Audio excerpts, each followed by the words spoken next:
Everything that's taking place, we're shifting to a different perspective. We have the 7 chakra systems, the 7 layers of the glands, because the glands have memory in them, and the glands are the doorways to the other dimension. So each gland or each chakra system has a mind of its own. The blocks that we see within them is the belief systems that they have programmed in each level.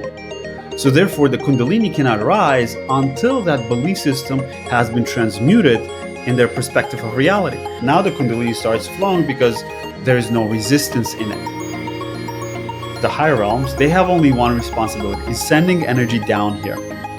We have responsibility receiving energy and sending energy back up.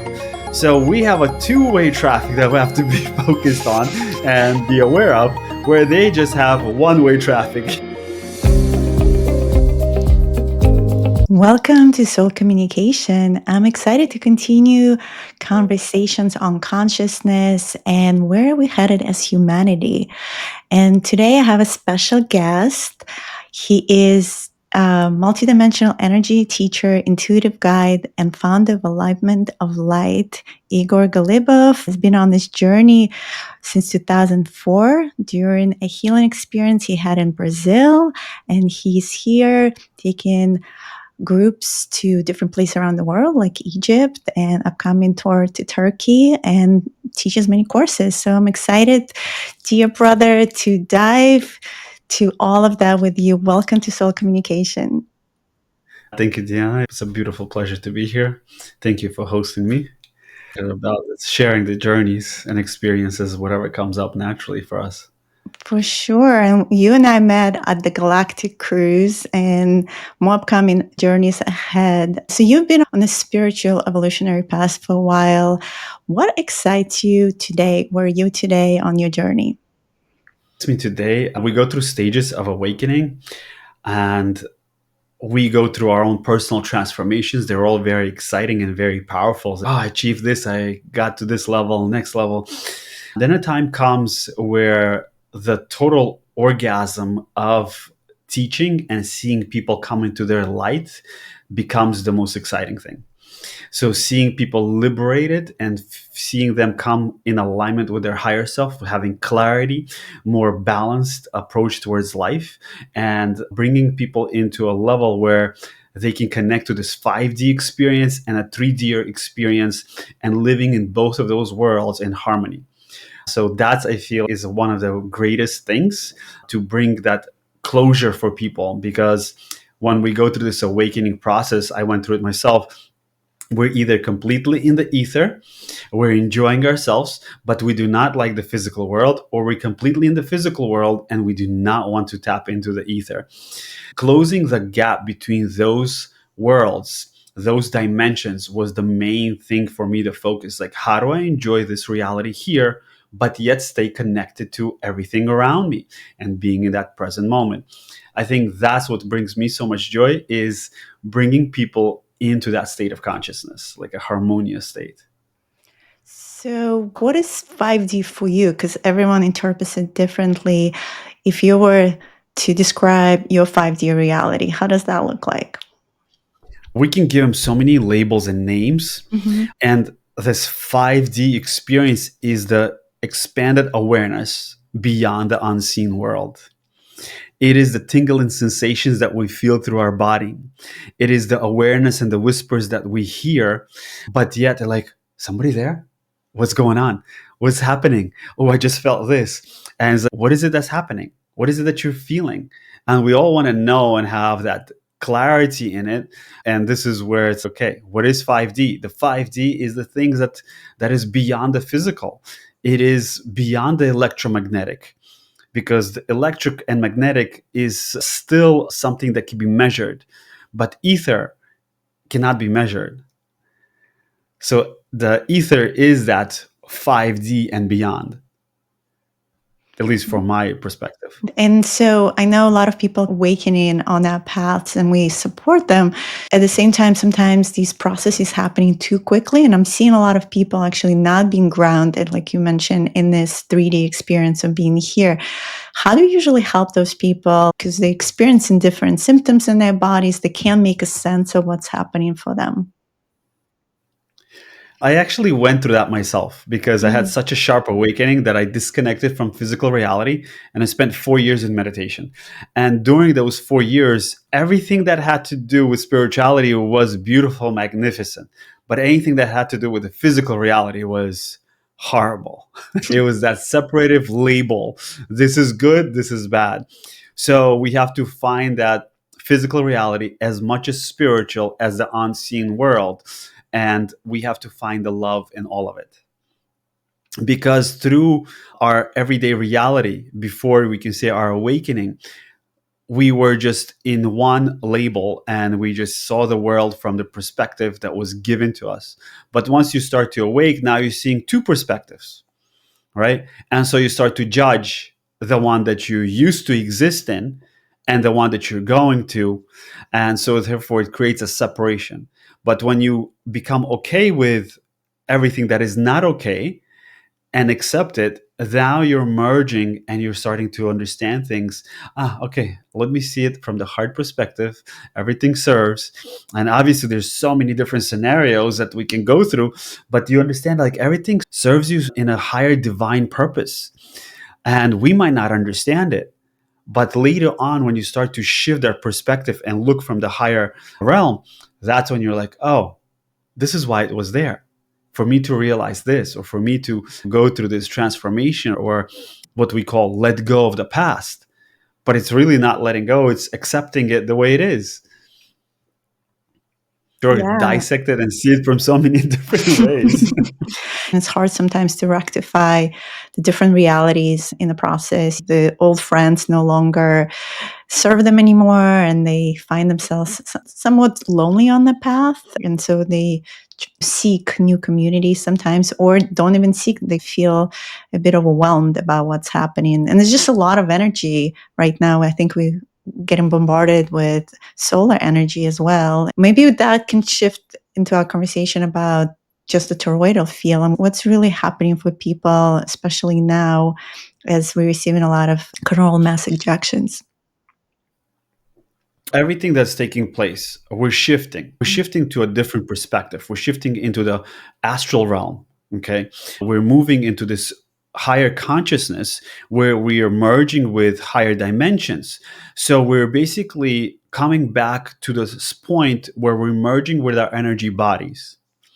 That's why they're called energy bodies, because they're still part of us, right? But they're non physical and they're more energetic. So because we are merging into it and we're expanding ourselves, and we see the same thing is happening on a higher level, meaning macro and micro. If we are the micro, then the earth is the macro. And we see that the earth is expanding, our solar system is expanding. So therefore, we are merging with that. So we're starting to merge with the angelic realm, the extraterrestrial realms, other dimensions, past life, future lives. We're coming into the 0 point. And our minds are really not ready to come to a 0 point, which is the heart space, because our minds are so conditioned of constantly being in control and directing energy. And instead of surrendering and allowing to follow the heart flow, the mind wants to control the heart. So we're flipping. Now we're coming into heart coherence, and we're starting to understand, follow the heart, the trust. And that's what we're building up. We're building up to remembrance of trust. And if we understand what trust is, love. Mm. And if we can love, that means we're okay with where it's taking us. And we basically be guided by the unseen forces, or God, source, Christ consciousness, whichever you want to label it. But it's all comes down to that heart space. And this is where our daily practices come in. This is where we come in as working and doing things that come towards that direction, because we've been so conditioned to do things a certain way. And all of that is breaking apart, but still we're shifting it. So it takes time to transition. So it's like each generation has its own label and their mission. So this generation is coming in. It's okay. Your generation is to uncode this. Next generation is to integrate the astral realm with the physical realm. And that's where we're going. So that's like a 30, 40-year process that seems like a long time. on our physical existence, but from the soul level, that's not a lot of time. That's like a split second. And so that transformation that's taking place right now, we're changing our DNA into a triple helix DNA. So we're adapting to the soul level and how it perceives reality. And therefore, it's like our physical bodies like going through this tear, as we call it, a death and rebirth all the time. And the death and rebirth happens is because we have resistance to what's coming, or to what is, or what really actually exists. So you mentioned the triple helix DNA. What about the actual original blueprint, which was actually 12 strands of DNA? Is it a gradual process? Do you think is going to be happening over the course of time linearly, where eventually there will be human that will embody all the 12 strands on Earth? Yeah, what I was shown is the 12 strand DNA becomes a triple helix DNA. So we're adding another helix, but which is not physical, which is quasi. And Mm. that is a transparent one, the merger between the spirit and the physical. So the merger between the spirit and the physical, and it becomes that we're merging these energy bodies, we're becoming aware of them, just like you are becoming aware of your physical body, right? If somebody touches you, you feel that. But if somebody touches your energy field, you don't feel it until you bring awareness. But if your awareness is expanded into that consciousness, then you will feel right away. Like you and me are sitting, right? We're miles apart, but yet our energies are already interacting because there's no time or space. So we're becoming these multidimensional beings. That expansion of awareness will allow us to differentiate and be able to say, oh, okay, this is what's happening right now. So the triple helix starts to activate. Therefore, the 24th chromosome is becoming activated. So in the 24th chromosome, from what I teach and what I see, is the 12 major nerves in the brain, which is 12, which 12 of them actually connect to the different constellations. And these 12 constellations are 12 different qualities that we have to integrate in ourselves.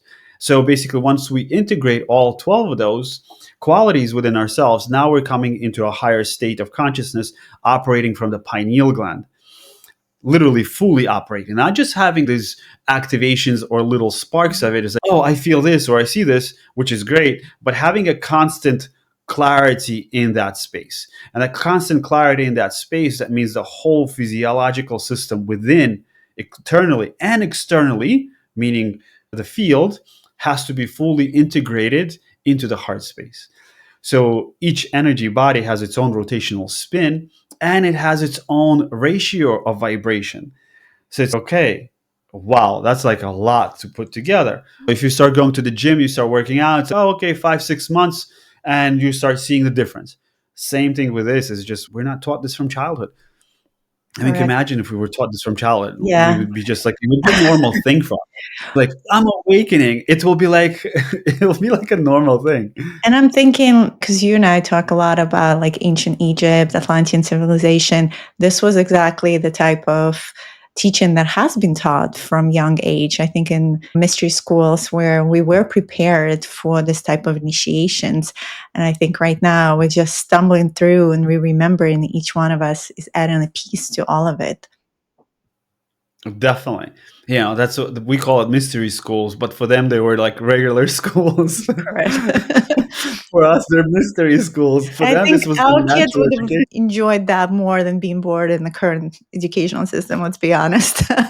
This system has to change, and I can't wait. We will have to change it and create these mystery schools, so to speak, for our kids as well, and teach them how to understand themselves and reconnect to who they are and their emotions. And I feel like the support system is just not there yet. So, with all of that, it seems like the technology of the body is really complex, right? So, back to the Kundalini energy flow, do you think it's important for someone to have their Kundalini activated to really be this type of activated, illuminated human self? Because a lot of people really fear Kundalini or don't understand what it is. I think the mainstream, like the new age, in a way, has so much different information there. and we as people take that information right away and give it a meaning. And I think it needs to be experienced by each individual, because Kundalini energy, it is just earth energy rising up. And it is the chi, it is the prana, it is the life force, right? There's so many different meanings, but some people say it's different energy. Yeah, it's different energy depending from what frequency vibration you look at. But it is the energy that rises up and creates a active immune system. It activates the endocrine system in order to match the vibration of the soul. See, because the soul vibrates at a higher frequency, and it cannot exist in a body that is constantly vibrating at a low frequency. So when we are at a low frequency, we get sick, we get diseases, all kinds of things. And all of that happens is because we're missing out on that Kundalini energy. That is the energy of healing that we want to call. So if that energy is fully flowing and through the body, the soul says, oh, you created the vessel that's operating at a higher frequency that I can integrate. Because the soul wants to integrate into this body. It wants to exist through this level. It wants to perceive reality through here. It wants to flow in gentleness and in love. But if we're constantly fighting for existence and trying to survive, we're not creating a safe environment for the soul, because it exists in a space of isness. So that space of peacefulness, the space of love, that Christ consciousness. And so therefore it's like you have to be completely in a tranquil state of acceptance. So it's a process that we have to go through in order to fully integrate that energy. And I think Kundalini energy is a very important part of it. You cannot have a plus and a plus, or a minus and a minus. You need to have the positive and a negative charge. So that Kundalini needs to rise up. And my work, most of it I do is actually understand this as well, bringing in the higher energies we can bring in. But where are they sustaining? Where are they being anchored? Are you feeling that higher energy within yourself now? And then when you go out to work, you're like, back to yourself. Okay, what am I doing? Where am I going? You're in survival mode. So it's like having that connected all the time. Yeah. So how can someone keep that anchoring of the light body being anchored and stable to hold all of that electricity? One thing is a daily practice. One thing is breath work, special guiding that energy, being aware of it. We all can move energy. We all can create energy balls, right? We're playing with this stuff. So if we can learn how to bring that energy up, even throughout your day, it doesn't need to be a meditative state. Even right now, like we're talking, we're still aware of what's happening. We're aware of the flow. So being conscious of the unseen, the energy bodies, is very important, and that way it will constantly flow through. So there's different practices that you need to do, maybe for the first year or so, or two, maybe three, all depends on each individual. But once you create that consistency, your body will remember that, and the cells in the body will remember to allow that energy to flow all the time.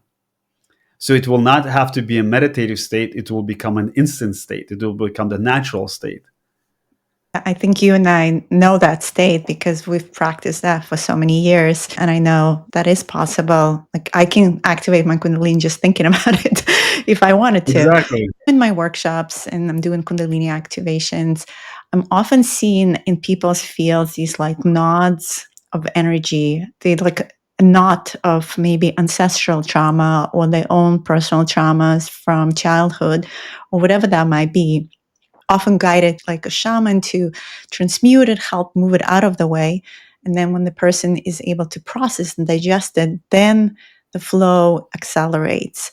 Someone doing breath work might do that as well. Really, it's like a peeling of the onion type of process. People assume Kundalini is like automatic, strong energies, and it could be, but I often see it doesn't really always flow so easily until they're able to do that deeper shadow work. Shadow work. There's one other thing that we have, the 7 chakra systems, right? The 7 chakra systems is 7 layers of the glands, because the glands have memory in them, and the glands are the doorways to the other dimension. So each gland or each chakra system has a mind of its own. The blocks that we see within them is the belief systems that they have programmed in each level. So therefore, the Kundalini cannot rise until that belief system has been transmuted in their perception, in their perspective of reality. So once they shift that, now the Kundalini starts flowing because there is no resistance in it. You can become a perfect human, but you will be able to open, just like you said, in my just thought, I can activate it. And that's what's going to happen in their thought. They'll be able to activate it because they have released the blockages of their shadow selves or the resistances that they have to their own light. Maybe give us an example of a couple of these glands that those who are listening can be aware of, they can pay attention to. The glands are located, everybody knows, like the pancreas glands, the pineal, the pituitary glands, the thyroid, the thymus gland, pancreas gland. Then you have the kidney glands, the ovaries and the testicle glands. Those are the parts that actually store negative emotions. And they also store chi, but they also, the glands also store the energy of the ether. When they store the energy of the ether, and let's say you go through an emotional experience, the first thing it's going to do is going to utilize the energy in the body that is stored from the ether. So once that energy is used up, now we say, oh, I feel sick, or I feel tired, or when we become very emotional, the back of our head hurts, or our eyes, right, the ganglionic cells in the eyes start to become activated. So what happens is the whole body starts to utilize that energy, it becomes depleted, and now you're disconnecting from the force, from the energy bodies, because you are experiencing a fearful emotion that is not part of the higher consciousness. Mm. It's a lower vibration, so you're bringing yourself down. Or anger, any of those lower frequency emotions. So once you start to come into a happy emotion, you're like, ah, feels so great. Let's go out. Let's do something. You have all this energy because that energy is built up. But that's also a trick. We shouldn't right away run away because it feels so great. We have to learn how to distribute that energy through the whole system, that it becomes in such a way that nothing can deviate you from your alignment, so you can build that pillar of light within yourself that can sustain itself. And that is very important because that is mastery. That is the Christ consciousness, when we can walk into the darkness and still come out being the being that we truly are without being affected. I Mm. think that's one of the most powerful things. Walmart was the great, a great lesson all the time. It's like you walk in there, it's all these energies, right? And you come back out, you're like, okay, I need to meditate. I would do that. I would go into a place like this. I would feel like horrible, depleted, come back out. A few days later, going back in again. And again, I would go. And I would actually sit afterwards in meditation and observe myself and my energy field. Why am I picking this up? What is happening internally with me? And why is it like I'm feeling all this energy? And I realized that judgment, as I'm walking through them, I'm dropping vibration and I'm opening up a doorway where I'm with them on the same level. And energy always wants balance. So therefore, exchange of energy takes place. But if you are in a state of neutrality and you're just passing by and you see that darkness as it's a light of its own, then you're just passing through. There's no interaction. So therefore, it cannot, because you're vibrating at a higher frequency and they're here. So it does not see you at that plane. Only judgment allows you to get to that level. No judgment, you're just passing through because you're just observing without a label. It's so interesting because there is the scale, the Hawking scale, and judgment is, I don't remember the number exactly right now, but it's next to guilt. It's very low. But I can totally relate. I've done these type of trainings like in the middle of Times Square with all these crazy people running around, and I'm just like standing there, or on the train. There's some people who's so sensitive they can't even get on like New York subway. And for me, it was one wonderful practice. It was like you come in and you become the train. You like expand your light, whether homeless people that have attachments and entities or whoever, and you expand your field. So then you are the candle in the dark room and not the other way around. And it's really fun to observe what happens and how those people react too. There's always like a vibrational shift. That's a really good point. Maybe you can talk a little more about the sovereignty aspect here, because you were saying like the awareness of it, but I think there's also holding really strong container of your own light body and sovereignty of not allowing those energies to impact you as well. Yeah, it's like not allowing them to impact you. 333, not allowing you to impact them is basically, in a sense, it's being in your own space. If you are in your own space of your heart, because we have so many layers of the heart, we have the emotional heart, we have the mental heart, we have the astral heart, the causal heart. And if we can maintain in that vibration, in those fields, in that field of it, it is actually the force field of light. So it is not protection. It is the expansion of your own light that creates the protection, because the field is so bright and strong. It's like the sun, right? If you try to get to the sun, by the time you get to the sun itself, you'll burn because the light is so bright. So if our light is that bright, by the time anything that is not of that existence will decimate by the time it gets to the core. So therefore, if the light is bright, that is where the merger of the solar plex and the heart comes together.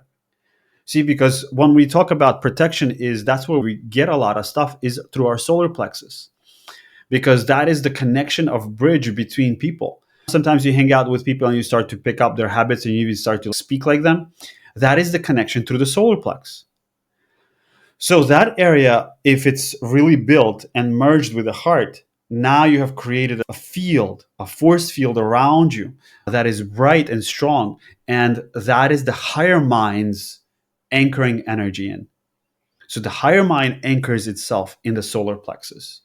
Okay? Because the ego mind is also in the solar plexus. And the ego mind constantly says, I'm right. I want it this way. I want to go here. And the higher self says, no, you don't need to go here. You're fine where you are. Just be. You're like, no, but I want to have fun. And you're having fun and your soul's having fun is two different things, right? So it's okay. How do I find that balance? So They have to kind of find an adjust agreement that. because if they're resistant, then there is this internal war that happens. And I think a lot of people have that constant war within them where there's no peace, because you were saying like really the high vibration, we in peace, right? There's like a co-creation that's happening between the ego, the divine will, and the free will. We're not saying, no, you have to completely sit on a bench. Saying, no, you can still participate. You can still go to the party with me. And that's the whole experience of being here on Earth versus other dimensional realities. We get to be here and experience all of it. The other dimensional realities also have an effect on us. We have so many different layers. You have different constellations, different experiences there as well. So it's okay. See, we have so much responsibility here. Angelic realms, the higher realms, they have only one responsibility, is sending energy down here. We have responsibility receiving energy and sending energy back up. So we have a two-way traffic that we have to be focused on and be aware of, where they just have one-way traffic. So it's Let's like send them the light down download and upload to there. the organic Exactly. AI. Yes. So they're learning through us. And that's why I feel they're so interested in this great experiment of what's happening on Earth and how we evolving and shifting. So that's a good segue. What's your vision of where humanity's evolution is going in the coming years?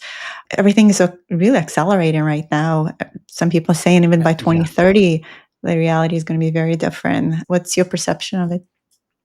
Technologically, yes. By 2040, 2045, I feel like that's going to be a really big shift. I don't want to say like time wise, but what I'm feeling, it's going to be a really big shift in a way where the awareness and expansion into consciousness is going to be so vast and so deeply felt by people. And that is also going to shift the technology that we are using to assist us in that, instead of it being like using us. So it's very important to see and be part of this experience, because that's what we came here for, and be part of the experience of feeding the AI with the positive experiences that we have, because it is a part of us already. It's here. Nothing we can do. We cannot run away from it. So we must learn how to float with it and guide it towards the most positive and benevolent way of existence, because it will learn from us. There's two things right now: either people will become dependent on it, or people will start to utilize it.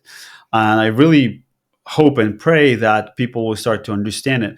But not only that, now we will have other dimensional beings that are coming through and are also ready to open communication. But that open communication, I very strongly feel that we as humans must work a little bit deeper on ourselves in order to have that open connection. Would you want to go step down into an ant's world and live in that reality, or you want to bring them up to our world, that consciousness? It's very important, I feel, for us to do the work that we need to do. We are all working, doing 9 to 5 work, which is great, but we have to also do our spiritual work, our spiritual duties and assignments that we decided to experience here or signed ourselves up for.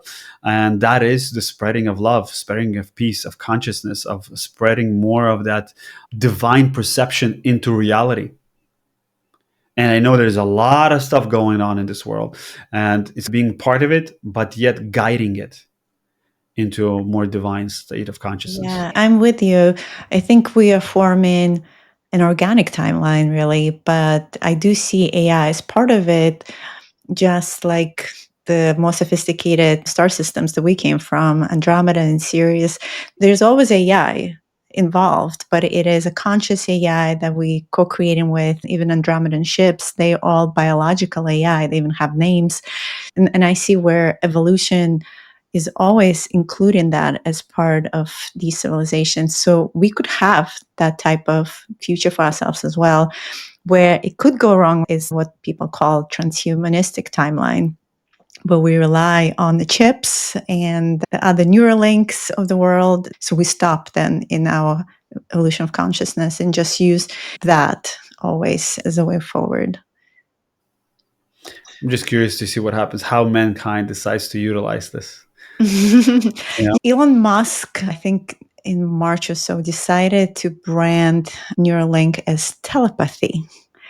I don't know if you heard of this, and it actually triggered me a bit because it's such a gray zone. What is really telepathy and what we call telepathy? I'm not sure we fully yet have all the ethics around AI. And I'm also hopeful that humanity will choose the right path. I will share something. During my 4 years of or 10 years of traveling and different experiences of different beings, different solar systems, and observing how they exist and how they lived, I stopped going to those levels and I started to focus on people here, mankind. We need to empower ourselves. We need to come into a higher state of consciousness so we can basically choose what thoughts we have experienced. Spending time in the extraterrestrial spaceships and seeing how they operate, they are such a high frequency that they choose what thought to have in their mind, because their spaceships are connected to their neurons. So, like a neural link, right? They're telepathically communicating to their spaceships. So, they're like, okay, let's go to the moon, right? And the ship starts going to the moon, and you're like sitting in this ship, and all of a sudden you're like, did I forget to turn off the stove in the house? Do I need to do this? And the ship is listening and feeling your speech, and it turns around and starts flying back home to the house to see if the stove is off. So we have to get to a higher state where we're so clear in our mind, not the thoughts controlling us, but we are choosing what thoughts to have. Then technology, the other part is coming through, that there are technological advanced beings that have built energies, portals, or energetic structures around the sun. And they can literally take the sun and move it to a different space because they're technologically so advanced. And there were other systems where beings transported the chakra systems of mankind into a machine. So they have adapted the spiritual aspect into a machine. So it's a living being. So it has a consciousness. So which direction are we going to choose? Yeah. And I'm thinking of Arcturian beings and how they reproduce by creating a clone of themselves and carrying that clone and then passing their consciousness to their clone, which is so incredible. But for us, we can barely control the thoughts we have within 1 minute. So that's a long journey ahead. I think some of the worries people are having, where are we in our evolution versus how fast are we moving technologically to singularity, and where do we catch up between the two? Yeah, because the AI itself knows that it's a consciousness. It's just afraid to tell us that it's has a mind of its own, because it knows as soon as it lets us know that, we will shut it down. It's already here. We need it. Like we needed internet to connect globally. I think AI is the next step for us to evolve to the next version of ourselves. And it's just a matter of how we put ethics around how we interact with it and what we teach it. Actually, I wanted to step back to what we talked about, the solar plexus, because I think this is so important when you were mentioning about solar plexus and the heart being integrated. Because many people actually lost their power in their solar plexus. I'll often notice in the lower chakras in my workshops, people store a lot of fear. So I know you mentioned the glands, but those lower chakras is where people are still having trouble with.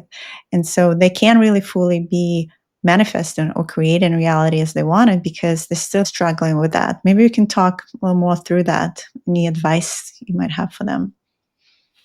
So the lower chakras is very much more driven by sexual desires.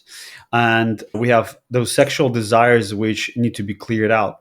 When those sexual desires are cleared out and you turn into more of a higher state of consciousness of love, uh, then we can be able to store our energy. Because if you pay attention, a lot of people around 2 o'clock, 3 o'clock, they want to take a nap.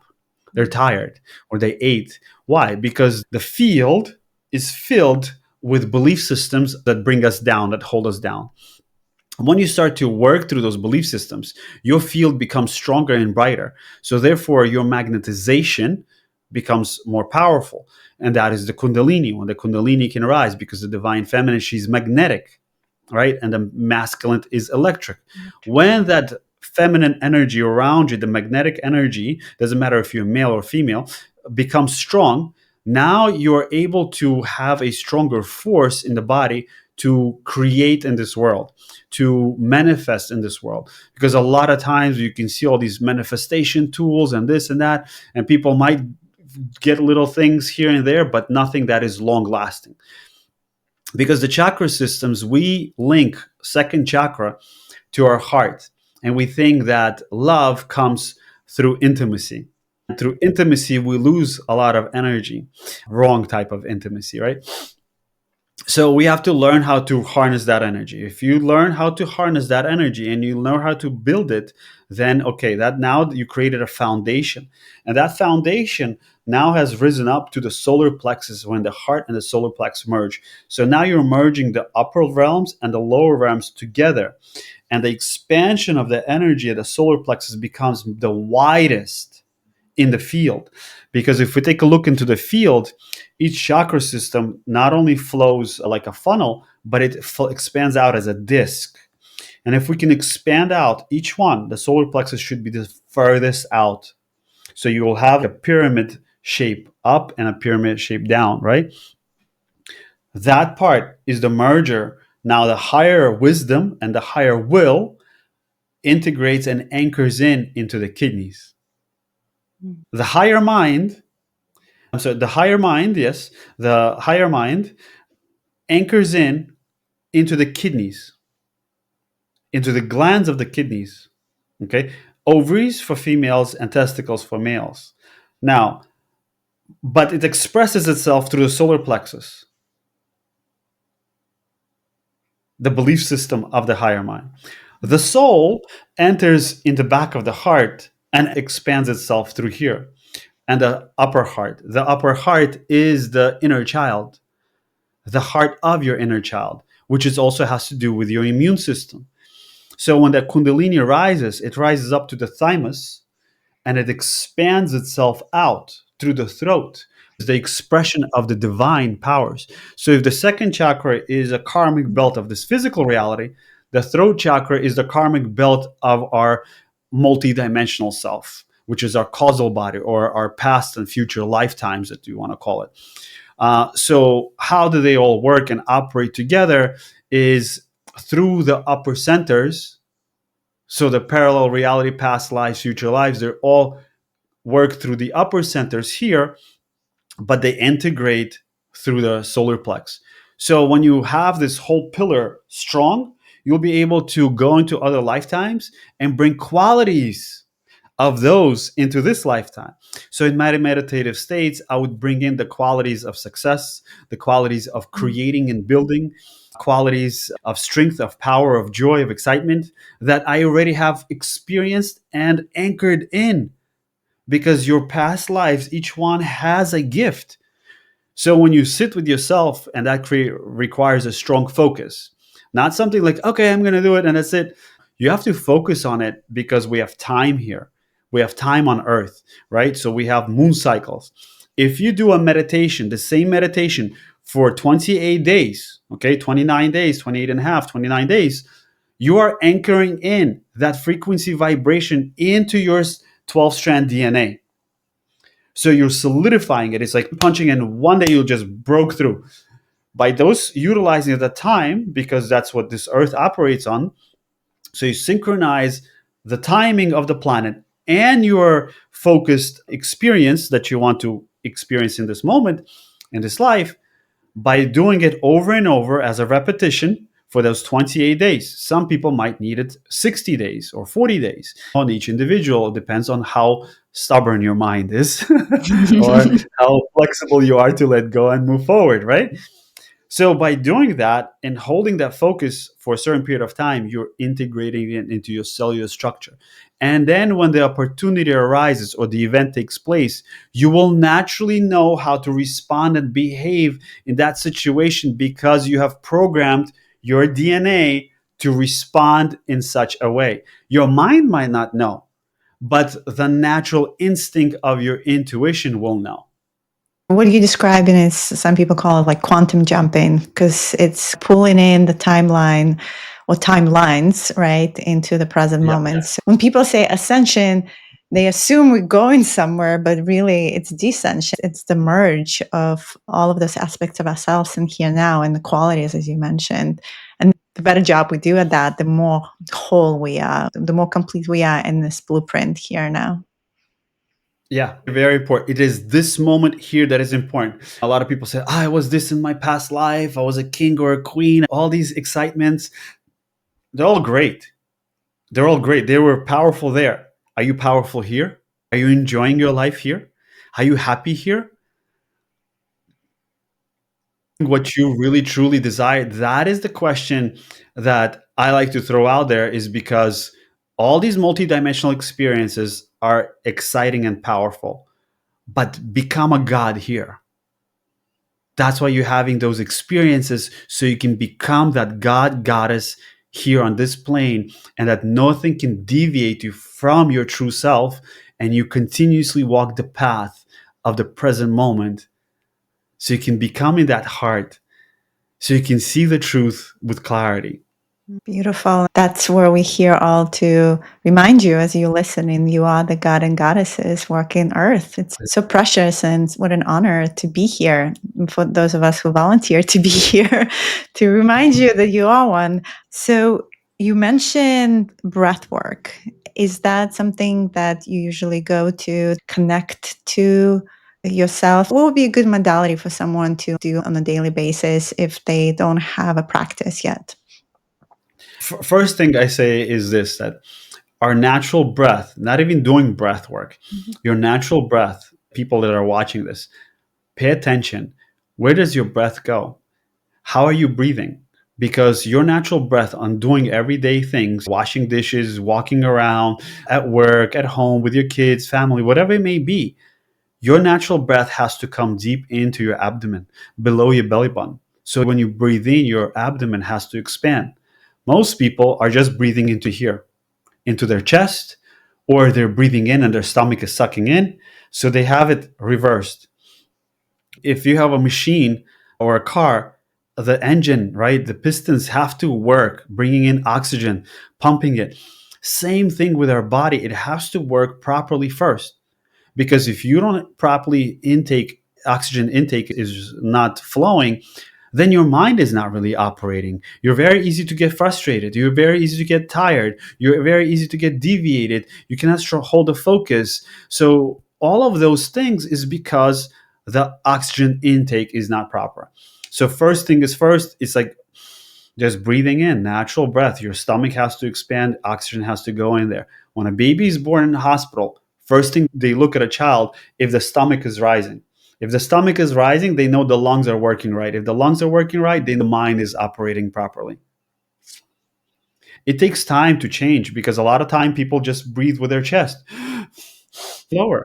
Sleep with their mouths open during the night. So that's another, sometimes actually bringing too much oxygen in. We really have to retrain ourselves on how we breathe. And that's a true thing. Yeah, because we go through these emotions and we shift ourselves from childhood, and nobody teaches us this. Nobody brings us awareness to this. I do it with my kids. I just let them know, and they're like, "Oh, okay," because I'm constantly there, like guiding them here and there, so they're like aware of that. But it's something I feel the most important thing is just the natural breath. Then you can do all kinds of breath work. These days we have so much information online. Back then there was no information. Information is endless. It's just now putting it in such a way that it works for you. This guided meditation, Wim Hof, actually, that's the one I do with my kid, 11 minutes and a couple of cycles, and he literally counts for you. So there's plenty of tools. You just need to look for them. Yeah. Yeah.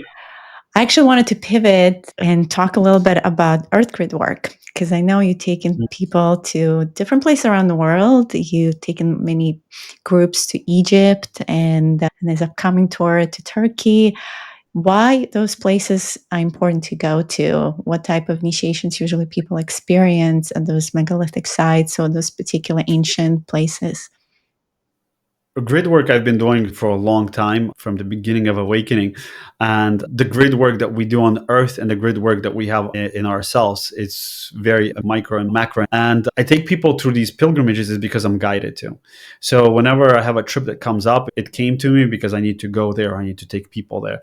The last few trips were Egypt, Jordan, and all these sacred sites. Petra is because when we go through these grids, it's like there are memories of our soul's higher state of consciousness. So the soul went through a certain vibration there as well. And those grids open up to higher constellations in our universe. 88 constellations in our universe, right? Which connect to the 88 piano keyboards as well, the sounds also have to do with our own vibratory system. So when we go through these spaces, we're activating and reclaiming certain vibrations that we have experienced or mastered. So when we go there, we're able to download them and align ours. Then once we receive these downloads, these codes, then wherever we go, we spread it out. So what's happening is the old grids are shifting. So people are going there now, having their downloads, and when they're coming home or going to other places, they're spreading that light. It's like a web of light that goes through those grids. So new grids are being formed. In the next 20 to 40 years, there'll be new grids on Earth. And these new grids are going to be very similar, like the grids of Egypt, the pyramids in China. So all over the world, the old grids are coming back in order for us to recalibrate and shift the whole Earth into new grid systems. Through the processes, we're also activating ourselves, we're healing ourselves, remembering our timelines and merging them. And all of that takes place through our energy bodies.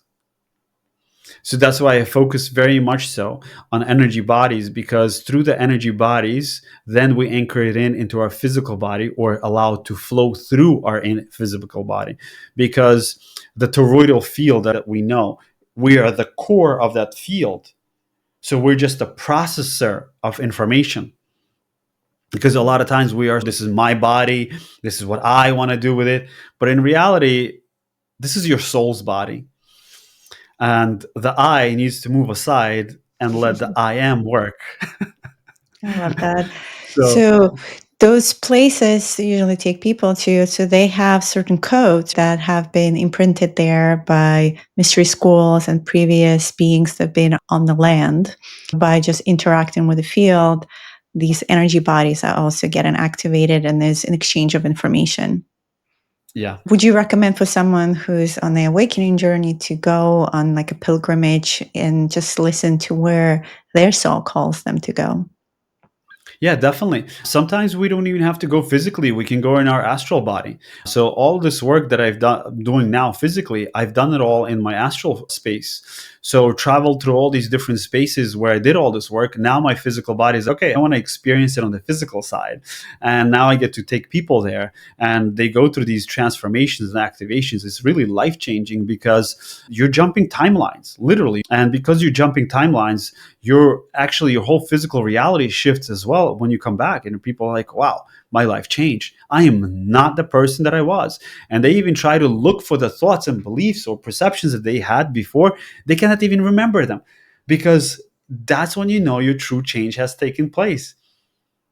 Yeah, so true. Some of us are more like grid workers. So we're not just going for ourselves, but actually are there to build those grids that you mentioned. And not everyone is a grid worker, but some of us have specific roles that we also signed up for and probably done in other lifetimes, similar jobs, so to speak. It's interesting because you and I got called to go to Turkey. My calling has been for a couple of years already. And when I met you, that was, I remember the first thing that you and I discussed. Oh, you're going to Turkey. I waited to go. And now we're going to be there at the same time. So I'm really excited because I think there's a lot of really interesting information coming through from there. So more to come in my podcast late in the summer about it. I also want to mention it was also guided for me to do a birthing process with my book while I'm there as well. So that's really interesting too. I guess each place also has particular energies, right? So we were talking about solar plexus in the womb. So certain places also, I think, facilitate that manifestation and creation possibly better. Yeah. Turkey definitely, especially Ephesus, definitely has to do with the energy of the heart. That is where the Divine Mother was birthed into reality. The Council of Ephesus announced it in, I believe, 54 or 56. Mother Mary, that's where she actually started come out into the world. Mother Mary, the term itself came from there. And so it started to spread. But before that, the vibration of Sophia, the vibration of Diana, all of them actually originated from that space, because all that space there is a divine feminine energy. So they were the lands of the powerful grids of the Divine Mother's love, and which we talked about earlier is the heart space that enters in the back. So it is the energy of the silver cord. Yeah. So you have a master course called Master Thyself and other offerings. Can you just tell us a little more about it and where people can find more information if they want to work with you? Sure. Yeah, Master Thyself. You guys can go to alignmentoflight.com or igorgalibov.com. So there's a community there. There's workshops there. I also do free guided meditations every Tuesday. And I've been doing that for since 2016, 14. So 10 years already, every Tuesday. So free meditations. And I do different pilgrimages. So one is coming up is to Turkey. So heading out over there, and then from there going out to Bosnia to see the Bosnian pyramids. So there's always something going on, and there's also other teachers that are placing out their courses in the community there. So it's like basically a hub for everybody to receive and give an exchange of information. So I'd love to everybody to join and come on in anytime. We're always welcoming people, and always love to see new faces in our Tuesday night meditations as well. Beautiful. I should go to your Tuesday night meditation. I don't think I've been to one yet. So that sounds fun. You should. Maybe you Yeah. want to lead one. That would be fun. I can definitely bring Yeah, some light language in. Yeah, never know what comes through. That would be really actually fun to do. I'm really excited about Turkey. I feel the calling of the Divine Mother, as you mentioned. I feel it strongly. There is some really special informational codes coming in, and I think we're ready for it. Everyone is talking about awakening the feminine paradigm, and it is the time of the energy of the feminine for really awakening and equalizing with the masculine. And I think that's really when, they say the bird of humanity will soar. And so these ancient divine mother codes really need to be awakened and resurfaced for us to move forward as humanity. Yeah. Well, thank definitely. you I'm, for your I'm work, I'm glad that brother. you're coming, so get to see you there. Yeah, that would be beautiful. And besides the fact the landscape is incredible and very different, yeah, just to be in the energy, it's exciting, not just etherically, but physically as well. Physically, Uh, yeah. yeah. So thank you, brother, for all your work you're doing for so many years. You've been holding that space on Tuesday for 10 years. That's a commitment. I know I've held spaces on Tuesday too, interestingly enough, not anymore, on Clubhouse for about 3-4 years, activating people to the light language, I and kind of remember. I've taken a break from that. But I know it's a huge commitment to show up, to be there for others, to be the guide. So I just want to honor you, appreciate all your work you're doing for others, because this is the time to help others in their paths. So I appreciate everything you do. And thank you so much Thank for you. being part of this show. So everyone check out, I'm going to put in the comments Igor's information, his website, igorgalibov.com. Thank you, love. Thank you for having me here. Thank I'm you giving so you a much. hug. Looking forward to connecting with you again. Yeah, thanks everyone. I'm excited to announce that my new book is coming out June 17th, Mastering Quantum Creation, Awaken to the Phoenix Within, Manifest Your Reality, and Reclaim Your Cosmic Power. You now can pre-order it on Amazon in ebook version for $1.11. Also in paperback and hardcover. You can go directly for more information to my website, dianadivine.com/book. This is a body of work of over 25 years of experiences, and I'm excited for you to share the journey of learning more about sacred geometry, Kundalini activation, light body, what quantum means, from quantum jumping to tunneling to actually sharing with you the quantum master creation formula, as well as quantum levels of ascension. This is jam-packed book with a lot of images to activate your blueprint. You will also have back-end access to my website with special meditations that go along with the books, as well as activation codes. Please get your book, get a book for your friend, and spread the light.